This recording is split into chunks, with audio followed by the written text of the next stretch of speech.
Okay, so our third speaker today is a male. And? Confirmed? No, I'm not. I'm just curious about his gender. Okay,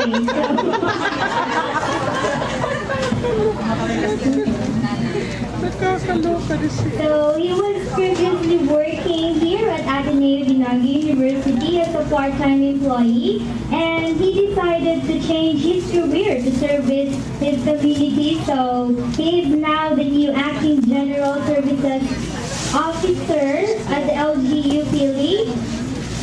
So without further ado, let me introduce to you Mr. Edmundo Casaul Jr. To talk about the frontline service of local government units, issues, and intervention. Mr. Casaul, please. Participants from LGU, I'm sure na araw-araw naman sa atin meron tayong transaction with a local government unit sa munisipyo, sa city, and also sa ibang mga local government units. So I'll start my discussion on these frontline services. So I'll define first what is a frontline services. This refers to the process or transaction between clients and government offices or agencies. So this is a pure transaction between you and also the different frontliners in the government or in the government office. So kung makita natin in front sa labas ng munisipyo, sa labas ng government office, we have the so-called information, and we have the officer of the day, and those persons are included in the frontline service. So this involves the application of some of these that regulates the right, yung mga permits, okay, to mention some. We have two major services offered by the LGUs, and the first one is the resource generating services or the business and investment services, and the second one is the equity enhancing services or the community well-being services. So these two major services are being offered by us. Not only us, but all the LGUs in the Philippines. So the two major services also have the minor services that they are offering. So to mention some, we have other the resource generating services. We have the business registration, yung building, usually yung business registration ginagawa ito mga January. Okay, before you can start your business, or in any month kung kailan kayo mag-start ng business. We have property taxes, it's also included here. We have property assessment, livelihood, agricultural services under the MAU or the Municipal Agricultural Office, the market services under the Economic Enterprise Office, infra services under the engineering or the Municipal Engineering Office, the transport and traffic management.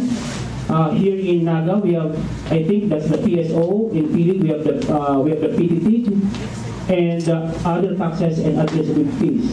That's all for the resource generating services. So all of this, income generating, Then also for the equity enhancing services, we have also listed here the different services offered.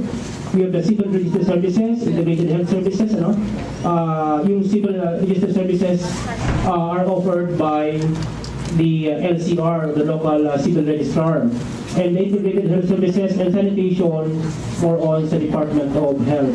We also have the education, social welfare, executive, and the legal services. So all of these services, yung ma-notice natin, nag-comprise na siya sa lahat ng services na kailangan natin sa munisipyo. Pag tayo pumunta, lahat sila ay offered sa munisipyo natin. So, siguro na marami tayong mga problems na encounter pagkat pumasok tayo sa munisipyo. Hindi ko na kayo lalapitan at tatanungin kung ano yung mga problema. Siguro marami tayong experience. Kukuha ka lang ng cedula, kukuha lang ng mga registration, madami tayong mga problems na encountered. And I'm going to discuss some of the problems encountered when you transact business with an LGU or a government office. And I'll try to will try to provide some solutions or interventions on how these problems can be solved. Okay, so we have here, the first one is the long waiting time. Medyo mahabang pila. Kung sa BPI may mahabang pila, o sa Goldilocks may mahabang pila, sa LGU, mas mahaba ang pila. Ano po? So, and difficulties in obtaining clearances. We also have yung mga dami-daming paulit-ulit na steps. Yung binabanggit nating mga, ano diba, yung ating bureaucracy.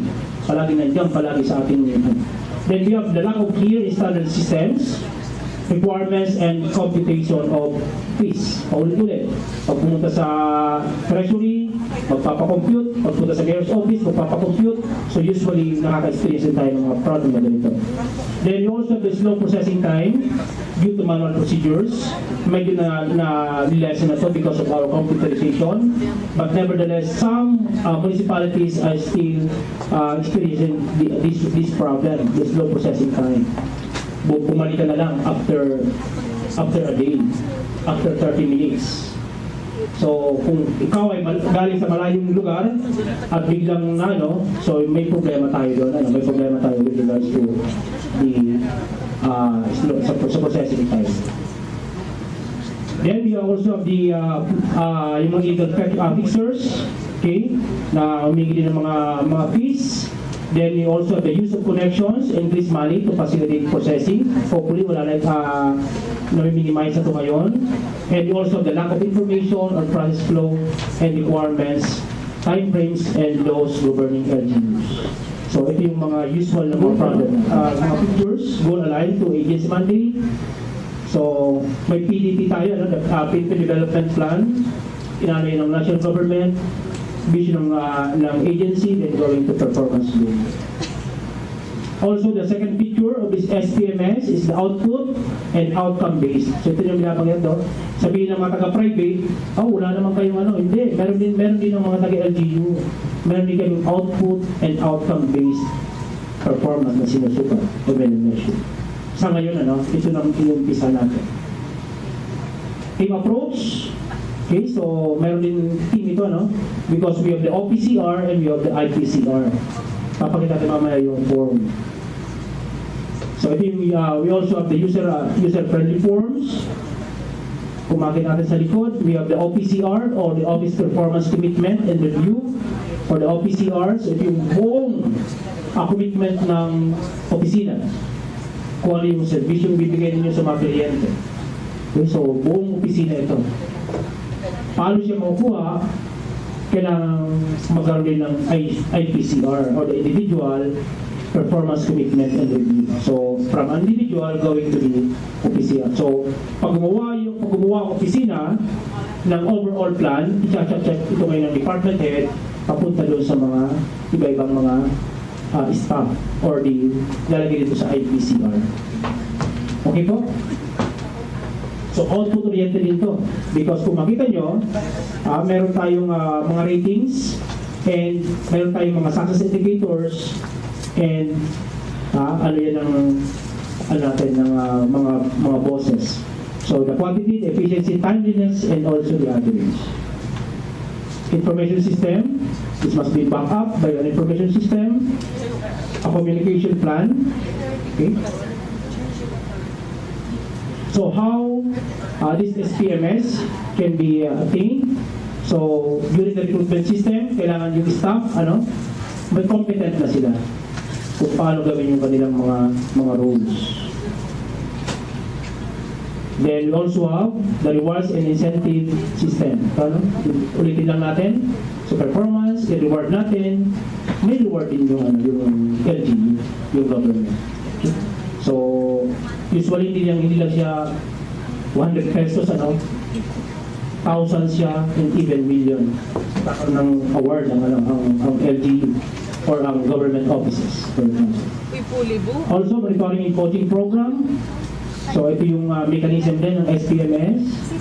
Okay. Then also have the policy review and formulation. So performance measures, effectiveness and quality. So pag sinabi natin doon, the mandate of the agency is equal to the delivery or client satisfaction. So na-solve natin yung problem. Ano po? With this SPMS, so may mandate yung agency, ganito dapat ang ma-solve natin. Okay? Within this month, so kailangan ma-solve natin. With this tool, with this intervention, ma-sure natin na there is a delivery of the basic services. Yung minention natin doon. And, ang bottom niyan is the client satisfaction. Also, efficiency. Okay? So, there's an efficiency here. So, there will be an excellent. So, makakatipid tayo. Timeliness. So, mawawala na yung napakahabang pila sa mainit na lugar. Okay? Because we have this being done on time. Okay? Then based on requirements of law and clients or stakeholders. Okay? So there's a completion ng project based on deadlines. Then also we have the time management skills. So ang daming ma-solve the problems. Okay? So these are the uses of performance ratings, a performance-based security of tenure. Kung may natatanggal sa mga private companies, for example sa sales, okay, galing din na to sales for the, siguro ilang taon ba ako sa sales in private companies.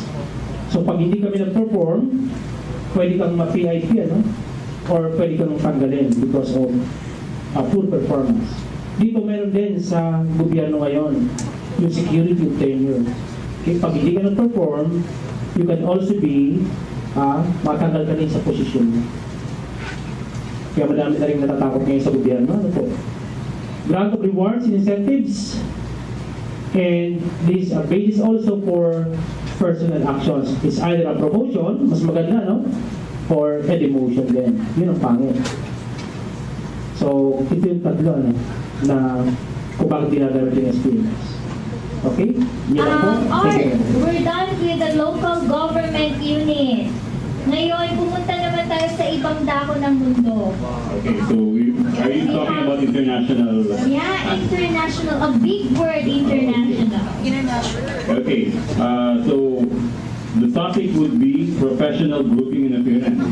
Okay, and about global etiquette.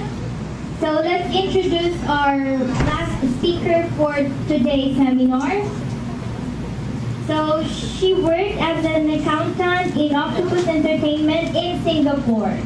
And she was an account analyst in International Exchange Bank, and now it is the Union Bank of the Philippines. So without further ado, we are pleased to present to you Ms. Michelle O. Pajarillo to talk about the professional grooming and appearance. Etiquette is ethical and socially acceptable behavior regarding professional practice or action among the members of a profession in their dealing with each other. So, kumbaga, ito yung kilos natin sa loob ng isang company or organization. But etiquette is not recognized as one uniform set of standards around the globe. For example, a hand gesture in one country may have the exact opposite meaning in another culture. So, pwedeng dito, okay tayo maka-shake hands, diba? Pero sa iba, hindi pala pwede. No touch. Ibig sabihin, why are global etiquette and cultural differences important to us?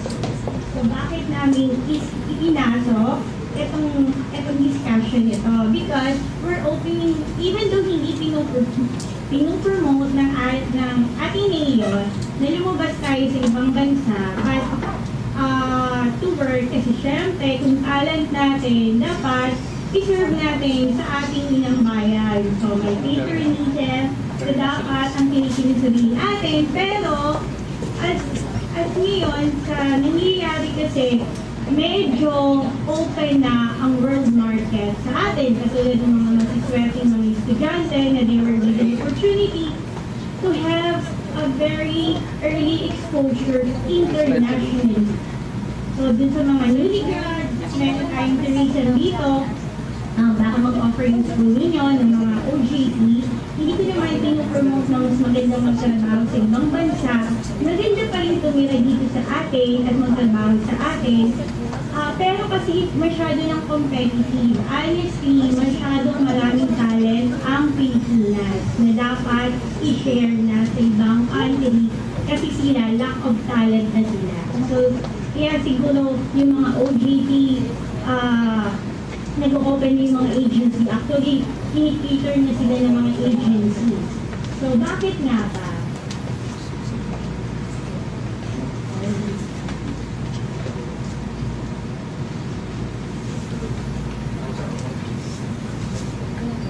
Okay. As the global business continues to expand, the critical element of a successful business outcome needing appreciation and respect for cultural differences.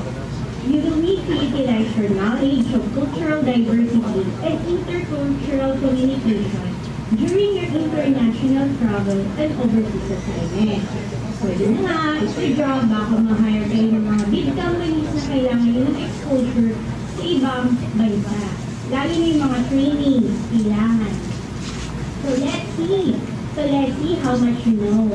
It's quiz time. So let's see. In all but one of the following countries, it is expected that you bring a gift to a business meeting. In which country it is not expected? May idea ba kayo kung anong country? Is it China, Japan, Czech, Denmark, Bolivia? Any guess? Denmark? China? Denmark? Japan! Japan! So, bawal magbigay ng gift during a business meeting. So, let's see.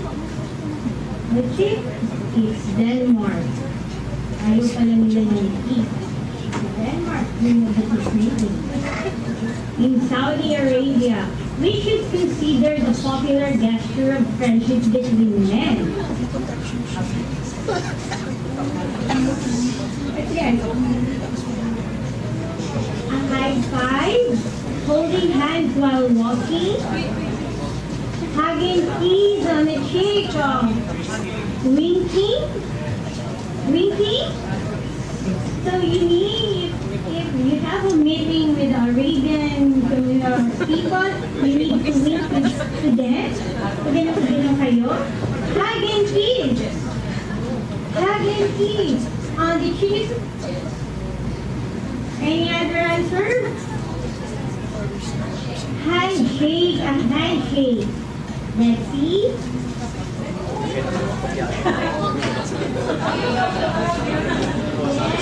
Holding hands while walking. Yes.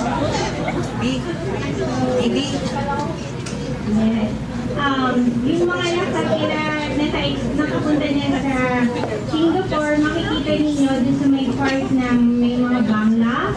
Nakita niyo ba sila? Every rest day nila, lalaki sila lalaki, they were walking together, holding hands together. So I asked my husband, sabi ko, husband, are they normal? And he said, I think so because everyone was doing it. Kasi may isang part doon na lahat sila, same nationality, and they were doing picnic. And then some of them were walking hand in hand. Walang nakakahiya doon na, because they were doing it. Diba?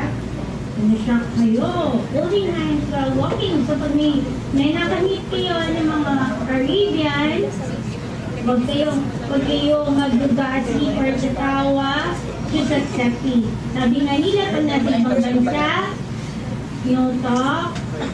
let's talk, no mistake. Just watch. Okay? In Great Britain, tapping your nose indicates that something is wrong. Iwan kayo. Ano kaya? Confidential, smelly, inappropriate, very important, incredibly boring. This situation is that like you're having a meeting with them. So pag nakakita kayo na may meeting na bigla siyang gumanon, ano kayong ibig sabihin nun? Tapping your nose, hindi siya kaya. Any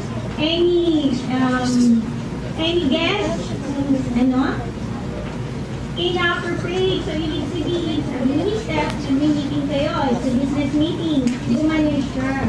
So, ibig sabihin, meron siyang nakitang hindi ang soap para doon sa meeting. Ano ba yun? Smelly. Great Britain. Smelly. Yes. Yes, they are. They are. Some of them. Some of them, yes. They don't like shower. Yeah? Right?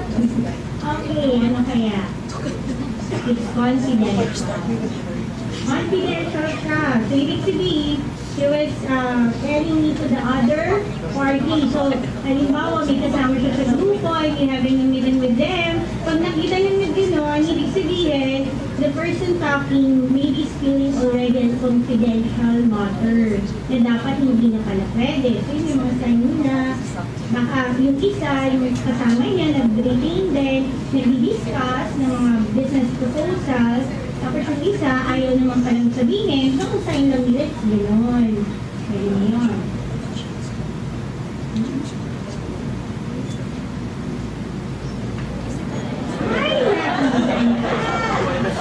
Okay, leads of the following. Ito, Chinese. Meron tayong Chinese dito, kaya medyo related tayo.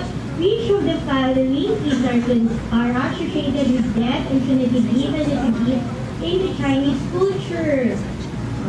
Nakita niyo, di ba? Yan. All of the above.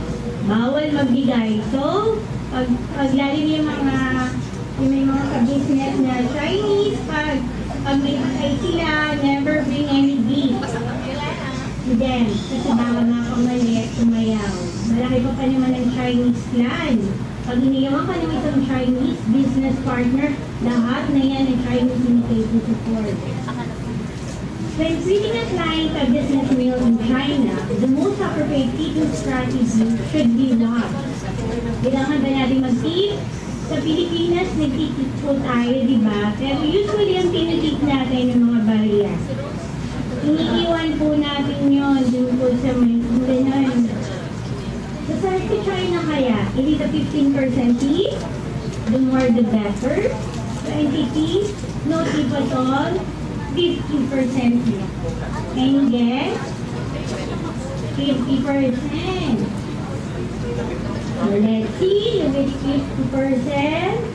No tip at all. Kasi bakit? Mini-measure yung service nila according dun sa value. So, wag mo lang po natin mag-delay ng tip. So, pag may bayad kayo, kunin niyo po lahat ng pera o suklet. Okay. When doing business in Iran, a woman should cover there. Anong kailangan takpan? This is a Muslim country. It is the mouth, teeth, eye, arm and leg, legs and hair. Yes. Arm, legs and hair. Okay, bakit kaya? Secret kasi sa kanila ang babae. Matalang, usually yung mga mayayaman, hindi pa nakikita yung mata. Ano wala talaga sila nakikita? May mga puting Iranian, talaga na hindi mo sila, kahit samtalang pakan, bawal. Lalo na yung mga nasa ilit. Pati yung eyes nila, hanggang dito na nga, cover pa nila. Yung parang veil. Wala ka talaga makikita sa kanila. Ang tanong ko, bakit kaya? But I learned, pag may monthly period sila, pwede nilang tanggalin yun. Because they are untouchable by men. Yung mga asawa nila, hindi sila nila hawakan. It is because they are dirty, considered dirty yung mga babae kapag may monthly period. And guys, nabigay niya recently, Asian working practices appreciate tax quality, but some of them, they don't practice it. especially in the office. Make business appointments late in the morning or early in the afternoon. Deadlines shouldn't be rushed. Ayaw nila na nila-rush sila. So yung mga magbibigay ng proposal sa kanila, hindi pwedeng nag-rush. Bibigyan na sila ng ample time to decide. Do and don'ts. Female colleague. Greeting. Shake hands. Please titles whenever possible, such as professor, doctor, addressing them. So you know, dapat yung mga commitment ng mga Indian, alamin nyo yung mga titles nila. Don't refuse any food to drink. You must eat. I think in Japan, this is the last one. It is important to dress to impress also. Men should wear dark, conservative attire. Women should dress conservatively. No pants. Kasi sa Japan, pag naka-pants, means lalaki. Avoid okay signs. Don't point. Don't blow your nose in the public or your own drink. Do come to an event fashionably late when invited. Sa importante, don't touch someone of opposite sex in public. Customary meeting during the meeting may receive handshake, must complete initial exchange process before business meeting setting can start. Smile can express either joy or pleasure. Be careful. Allow hosts to sit in silence if need be. The Japanese prefer not to use the word no. Make sure the experience of the business card. So pag nagbibigay po kayo ng business card, mga business card ninyo, ganyan po facing, gano'n. Tapos kung nakatanggap po kayo ng business card, ano kami dito tawag, yung CCA, pagkausap niyo yung tao, yung hold it po, habang kausap niyo siya. At kung pagtapos na, sa kanya na siya tawag. And then, that's all. Thank you.